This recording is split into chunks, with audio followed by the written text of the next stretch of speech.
یہ بات تو طے ہے کہ ہندوستانی میڈیا ہو، چاہے وہ بی سی سی آئی ہو یا آر ایس ایس کی ایک آئیڈیالوجی ہو یا بی جے پی کا جو ایک سیاسی پروپیگنڈا ہو، وہ اپنی پیسوں، دھونس اور دھمکی کی بنا پہ ایشیا کپ کو ایک متنازع بنانے کی جو کوشش کی گئی ہے، تمام ٹیموں کو اپروچ کرنے کی، ایک نیوز کو ایک زبردستی کی، ایک مصنوعی خبر کو ایک اسپیکولیٹ کیا گیا کہ پاکستان جو ہے وہ ایشیا کپ سے دستبردار ہو رہا ہے۔ بھائی مجھے یہ بتائیں، پاکستان تو اس کو ہوسٹ کرتا ہے، کسی کے باپ کی جاگیر تھوڑی کو ہے یہ، تمہاری کوئی بی جے پی کی تمہارے کوئی ٹٹو یا پٹھو تھوڑی کو ہے کہ تمہارے آرڈر پہ چلے گا، تمہارے باپ کی جاگیر تو ہے نہیں یار۔ میں آج ہندوستانی عوام سے میں پوچھنا چاہتا ہوں کہ مجھے یہ بتائیں کہ پاکستانی قوم نے اس امن کے لیے سیویلینز ہو گئے یا لا انفورسمنٹ ایجنسیز کے جو جوان ہیں جنہوں نے 90,000 سے زائد جو ہے وہ جانوں کی قربانیاں دی ہوں اور پاکستان میں امن قائم کرنے کے لیے، کھیلوں کے فروغ کے لیے اتنی ساری قربانیاں دی ہوں، تو وہ اتنی بڑی کاسٹ کے اوپر ایسا تو نہیں کر سکتا کہ وہ اپنے ہاتھ سے اس امن کی چابی کو تمہارے باپ کی جاگیر سمجھ کے تمہارے ہاتھ میں پکڑا دے۔ پچھلے درجے کے جو کرکٹ بورڈز ہیں، بنگلہ دیش کو، افغانستان کو، سری لنکا کو یا دیگر جتنے بھی بورڈز ہیں، ان کو وہ دبانے کی کوشش کر رہا ہے۔ کبھی کبھار میں سوچتا ہوں کہ ہندوستانی قوم کتنی سادی قوم ہے یار۔ بالی ووڈ کے اندر آپ کو یہ بتایا جاتا ہے، فلموں کی حد تک آپ کو بتایا جاتا ہے کہ پاکستان کو ہم نے یہ پھوڑ دیا، پاکستان کے اندر گھس کے ہم نے مار دیا، ہم نے آئی ایس آئی کا ایسا کر دیا، ہم نے ویسا کر دیا، ملیٹنٹ ونگز کو ویسا ختم کر دیا۔ بھائی مجھے یہ بتاؤ، آپ ان سے جواب اگر میں آپ کو بولوں گا کہ دیکھیں یہ بالی ووڈ اور فلموں کی حد تک یہ ساری چیزیں چل سکتی ہیں، یہ آپ کی سائیکی کے ساتھ کھیلا جاتا ہے۔ آپ کو بھی معلوم ہے کہ 2024 میں الیکشن ہونے جا رہے ہیں، کیا وجہ ہوتی ہے کہ الیکشن قریب آ رہے ہوتے ہیں،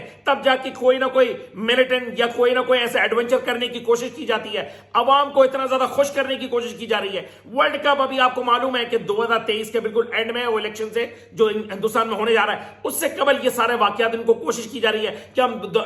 ہندوستانی عوام کو ہم دکھائیں گے کہ دیکھو ہم نے پاکستان کو کیسے ہم نے دبانے کی کوشش کی، ہم نے پیسہ کس طریقے سے پھینکا، ہم نے کس طریقے سے چلایا۔ بھائی اس کے پیچھے جو پس رہی ہے نا، وہ عوام، دونوں ملکوں کی عوام ہے، وہ پس رہی ہے۔ آپ نے تو نفرتوں کے ایسے بیج بو دیے، اب اس کے بعد اس کا کوئی ازالہ ہی نہیں ہو سکتا۔ بات یہ کہ فلموں کی حد تک اگر میں آج عوام سے میں پوچھنا چاہتا ہوں، ہندوستانی عوام سے پوچھنا چاہتا ہوں، کیوں نہیں پوچھتے ہو آپ کہ پلوامہ کا واقعہ کیسے ہوا؟ میں نے کبھی سیاسی باتیں نہیں کی ہیں، پوچھو نا ان سے۔ آپ ان کے الیکٹرانک میڈیا پہ، جو ان کے میڈیا پہ، جو ان کے جو سو کال جو ٹٹو بیٹھے ہوئے ہوتے ہیں، جو بیٹھ کے سارا دن بیٹھ کے جو بک بک بک بک بک بک کرتے ہیں، پاکستان میں اس قسم کی باتیں نہیں ہوتی۔ آپ ان سے سوال کریں نا بھائی کہ پلوامہ کا واقعہ کیسا ہوا۔ مجھے آرمی کسی ایسی اسٹیبلشمنٹ کے بندے سے کسی سے پوچھو کہ کیا 2019 میں جو 27 فروری کو جو ایک ایڈونچر پاکستان نے کیا تھا، اس کا جواب اب تک کیوں نہیں دیا تم نے پاکستان کو؟ تمہارے میں تھپڑ ہے تو جا کے دو نا، عوام کو اس بات کا جواب دو کہ تم نے کیوں نہیں دیا۔ 2023 سے لے کر اب تک 4 سال ہو چکے ہیں،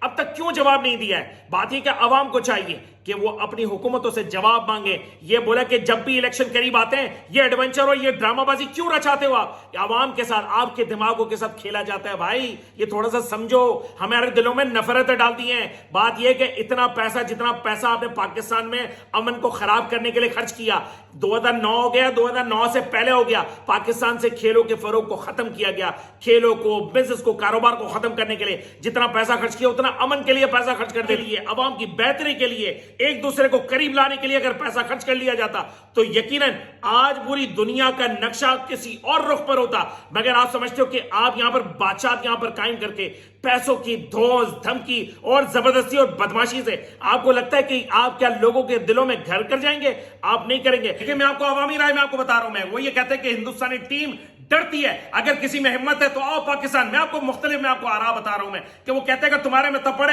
جاؤ پاکستان میں، یہاں پر آؤ، کھیلو اور کھیل کے دکھاؤ اور ہم سے جیت کے دکھاؤ۔ اور پاکستان تمہارے ہندوستان میں کسی بھی شہر میں آ کے ماضی میں بھی کھیلا ہے، آئندہ بھی کھیلنا چاہے گا، جہاں بولو گے۔ اس دور کے اندر بھی جب شیو سینا کی بڑے بڑے بدماش وہاں پر آ کے دھمکیاں دیتے پاکستانی ٹیموں کو، پاکستان نے ان شہروں میں جا کے، ممبئی میں، کیا پتہ نہیں ہے کہ یہاں پر بال ٹھاکرے کی کتنی بدماشی چلتی تھی، اور پاکستان نے وہاں پر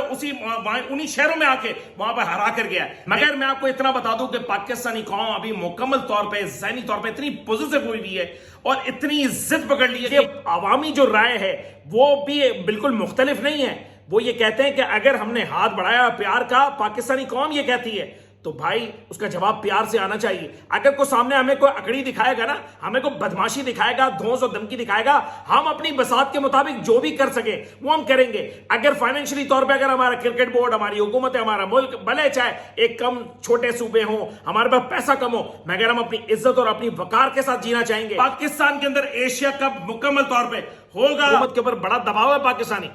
اگر سپوز اگر ہندوستان اگر ایشیا کپ میں آنے کے لیے نخرے, اڑی بازی یا نیوٹرل وینیو کا, حالانکہ ہائیبریڈ ماڈل پی سی بی نے دیا, مگر اس کے لیے جو اپنی نئی انگلی اور نئی پیسوں کی, اور جس طریقے سے کرکٹ بورڈ کو جو نئے جو ایک چسکے دکھانے کے چکروں میں یہ دوسروں کو دور کر رہا ہے پاکستانی کرکٹ بورڈ سے یا پاکستان میں کرکٹ کھیلنے سے, کوئی نیا بہانہ تلاش کر رہا ہے, تو پاکستان اس کا کرارا جواب دے گا. یہ میں آپ کو بتا رہا ہوں. اگر پاکستان ورلڈ کپ کھیلنے کے لیے ہندوستان نہیں آتا تو یہ یاد رکھنا سارا ختم. سب کے جس کے پیسے جس سے گھر چلتا ہے نا, اس کے بعد پھر کٹورے کی باتیں کرنا, پاکستان بھیک مانگتا ہے پہ بات کرنا. او بھائی ابھی جس طریقے سے پیروں میں ابھی یہ عادت رہی ہے, یہ بی جے پی کی اور جس طریقے سے بی سی سی آئی کی ایک عادت رہی ہے, پہلے گلا پکڑتی ہے پھر اس کے بعد پیر پکڑتی ہے. ابھی اس کے بعد اب صبر کرو, یہ اگر یہ سین بھی فلاپ ہو جائے گا انشاءاللہ. پاکستان اپنی ذاتی وجوہات پر ضرور اس کو مؤخر کر سکتا ہے, مگر ایسا نہیں ہو سکتا کہ ایشین کرکٹ کونسل کا جو ایک ٹٹو اور پٹھو جس نے ایک سیاسی جماعت کا ایک لیبل لگا کر وہ آتا ہے اور دھونس اور دھمکی دیتا ہے کہ تمہارے باپ کی جاگیر ہے کہ تم جا کے تم بولو گے کہ ایشیا کپ اب ہوگا اور اب نہیں ہوگا. کسی کے باپ کی جاگیر نہیں, یہ پاکستان اپنے فیصلہ خود کرے گا, اور جتنا بھی کرے گا اپنی لمٹ کے مطابق کرے گا, اپنی بساط کے مطابق کرے گا. یہ ماضی ہو گیا کہ پاکستان کو جس طریقے سے دھونس اور دھمکی کے بعد اس کو چلایا جاتا تھا, مگر لوگوں کو پوچھنا چاہیے اپنے میڈیا میں, جب اتنی باتیں اگر آپ بولتے ہو نا بی سی سی آئی کی طرف سے کہ یہ بھیک مانگ رہا ہے, کٹورا ہے, فلانا ہے, بھکاری ہے پاکستان, او بھائی یہ ہمارا اپنا ذاتی معاملہ ہے کہ ہم جو بھی کریں, مگر تمہارے ساتھ مقابلہ کرنے کے لیے جب لڑنے کے لیے جب میدان میں کھڑے ہوں گے تب پتہ لگے گا کہ پاکستانی قوم آپ کے لیے ہر میدان میں وہ آپ کا ٹکراؤ ایک برابری کی بنیاد پہ ہوگا, بلکہ ایک قدم آگے ہوگا. ہم بات کرتے ہیں محبت کی, وہاں سے بات آتی ہے نفرت کی. یہ نفرت کا بیج بویا کس نے؟ نفرتوں کے بیج بھی مت بو. جس طریقے سے ایک جو فیڈ کروایا گیا میڈیا کے ذریعے, اگر پی سی بی اگر اٹھا رہی ہے تو پاکستانی عوام کی وجہ سے اٹھا رہی ہے. اس لیے کہ ابھی یہ آپ کو پتا ہونا چاہیے کہ جو ابھی پی سی بی کا جو چیئرمین ہے نا, ان کو سیاسی جو وابستگی کی بنا پر وہ چیئرمین بنایا گیا, تو ان کو پتا ہونا چاہیے تمام لوگوں کو کہ ان کے اوپر ابھی کتنا بوجھ, کتنا دباؤ ہوگا پاکستانی عوام کا. جس وقت سے ہندوستانی جو کرکٹ بورڈ ہے بی سی سی آئی جب سے دھونس اور دھمکی اور جس طریقے سے پیسوں کا دھونس دکھانے کی کوشش کی ہے, اس وقت سے پاکستانی کرکٹ بورڈ نے اور بلکہ پاکستانی حکومت اور پاکستانی عوام بہت زیادہ سیکھ پائے. چاہے وہ پاکستان ہو یا ہندوستان ہو, یہ عوام جو ہے وہ امن چاہتی ہے, وہ آپ کے جیسی نفرت نہیں چاہتی. عوام کو ہرگز ایک ساتھ ملانے کا کوئی کام نہیں کیا, صرف نفرت ڈالنا, لوگوں کو اتنا مجبور کر دینا کہ ہم جیسے لوگ جو بات اگر محبت کی کرتے ہیں ان کو بھی اس بات پہ مجبور کر دیتے ہیں کہ آپ اتنی نفرت پھیلاتے ہو, تو اس کا صلہ آپ کو آنے والے وقتوں میں ملے گا.